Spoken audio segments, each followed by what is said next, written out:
duba abbana, duba ummana, na yi rashin mai sona, gana a kwance mai sona ta yi aure.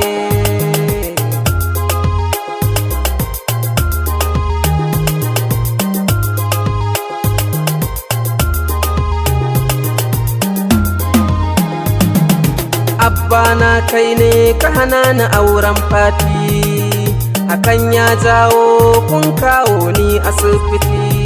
So kuke in tashi ku yi lallashi, auren ku kashe shi, kusa ya sake ta ku banna aura. Na faɗa maku na rasa ta ba ni ba, abba kai ka ce auren Fati ba zan ba. Ka je gidansu ka zazzage su har ka kore su, hakan yasa tayo auren larura.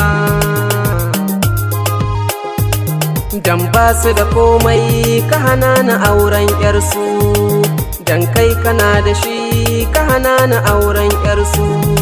Dalilin ka shine su talakawa ne, mu masu kuɗi ne, diyar talaka ba ka so ni na aura.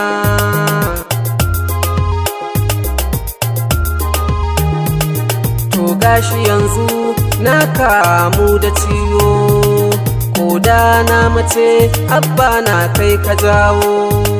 Da ka amince da ba ni kwance, in ma na tashi ba jin daɗi ku duba.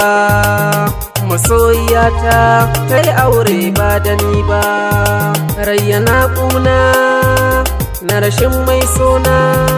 To gashi yanzu ko tashi ban iyawa, da ka ban ita hakan da ba ta faruwa. Da na ji daɗi da na yi nishaɗi, kuna gani mai sona ta yi ƙaura.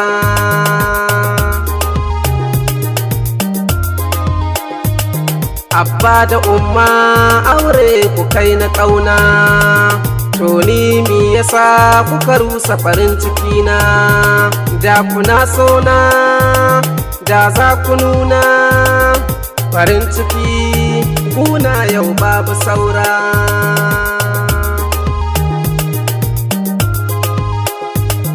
Ango ka taimake ni, ango ka agaje ni, ango ka tallafe ni, auren ta ka bani, dan Allah ka sake ta ni na aura. Duba abbana, duba ummana, na yi rashin mai sona, gana a kwance mai sona ta yi aure.